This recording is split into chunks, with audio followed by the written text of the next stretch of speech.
How to take pictures of soccer.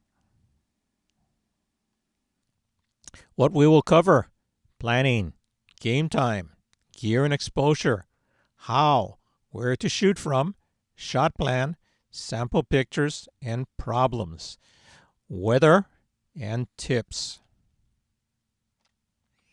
Planning, game time for soccer. At my school and sports district, the soccer schedule is the opposite of football, and that has confused many people.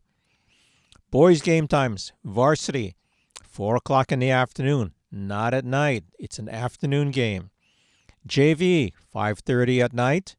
Boys' freshmen, 7 o'clock at night. Girls' game times: varsity, 4:30 in the afternoon.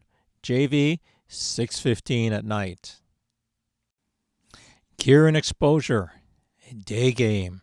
Camera, most any camera you have. Lens, depends where you are shooting from. On the field, 18 to 140, 18 to 400, or 70 to 300. From on top of the bleachers, 18 to 400, 100 to 400, or 150 to 600. Exposure, mode S or TV, shutter priority. 1/1600 of a second, ISO auto. Night game. Please see the video, how to take pictures at night games. Camera. You need a camera with a high ISO of 25,600 or more. Lens, 70 to 200, 2.8, or 70 to 204 if your stadium has enough light. Exposure, mode S or TV, which is shutter priority, 1/1000th of a second, ISO auto. Or mode M, manual, 1/1000th of a second, aperture wide open, ISO auto. Shutter speed no slower than 1/500th of a second. Other gear: monopod for the heavy lens. That 70 to 200, 2.8 is a heavy lens, and so is the 150 to 600. Exposure. Always test your exposure before the game and make any needed adjustments. As the sun sets and the light changes, test your exposure again. Adjust if needed. How? Where to shoot from: on the field and at the top of the bleachers. And please see the video, how to take pictures in the high school stadium. Lighting. Afternoon. Shoot with the sun to your back, not towards the sun. Watch out for afternoon glare from the sun off the visitors' bleachers on the east side of the field. Look at the picture on the top right. The sun is reflecting off the aluminum bleachers. The player on the field goes black because the camera is compensating for that bright bleacher. At night, near the goal line, there is often less light than in the center. Once the sun goes down, shooting from behind the goal line can put the faces in deep shadow, as in the picture on the bottom right. And look at the referee's back. His back is almost completely black. On our field, the light starts getting dim at about the 15-yard line, and it just gets darker as you head towards the goal line. The benches. In soccer, the benches are on one side of the field as opposed to football where they are on both sides of the field. So, to avoid the players getting in the way of the camera, what I'll sometimes do is shoot from the opposite side of the field. So the benches are on the top of this picture in orange. What I will do is I'll shoot from the bottom side of this picture in the blue square. On the left, I have nobody in front of me. On the right, the only person in front of me is a sideline ref. So I'll stay behind the sideline ref. Where to shoot from on the field: afternoon. Offense, going north as with the red arrow. So what I will do is when the game starts, positions 1A and 1C. This is at the end zone. The offense is headed towards you. You get their frontal view. And also position 1B. Again, you want to get the face view of the offense players. Now, for the defense, you go to the other side of the field, position 2A. Primarily shooting the goalie and the defensive players. Again, you want their faces.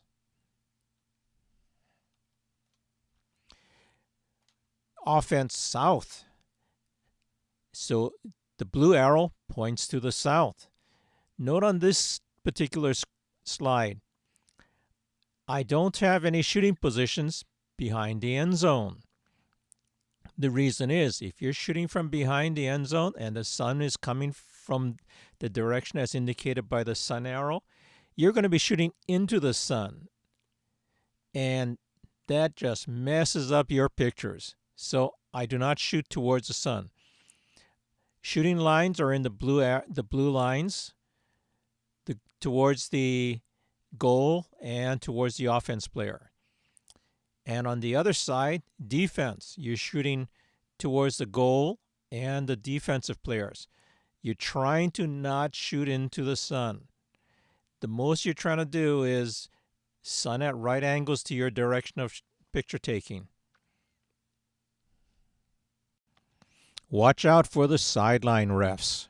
You have to watch the individual referees to determine where they run and stay out of their way.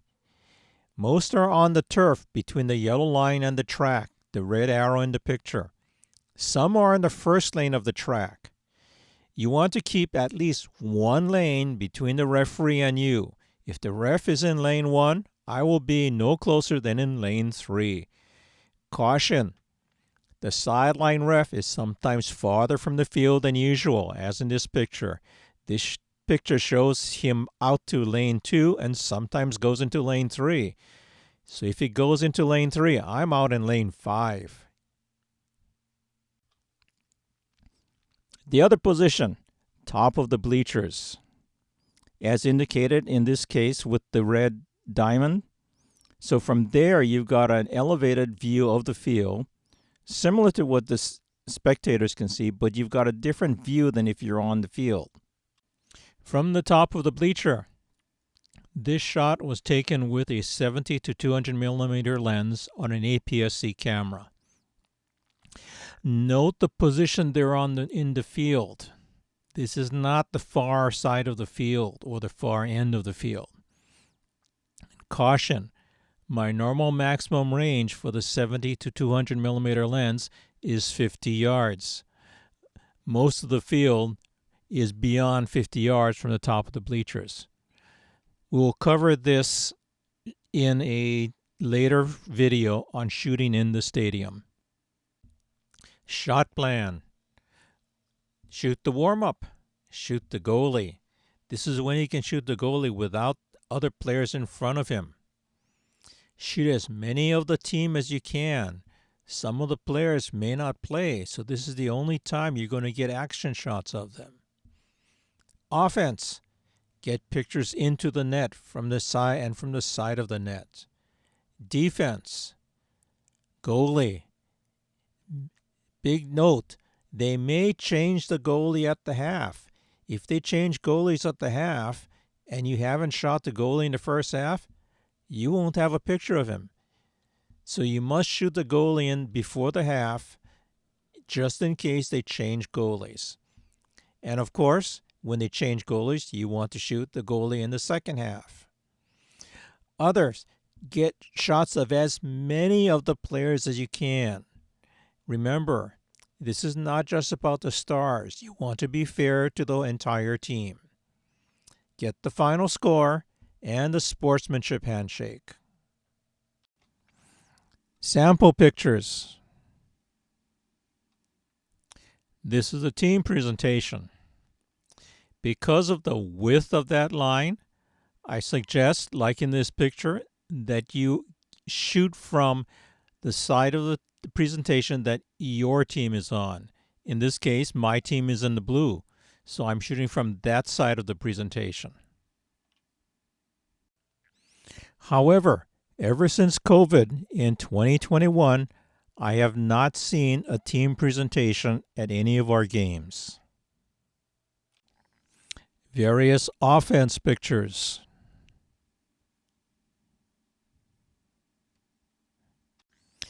Goal shot, face and no net, or back and net.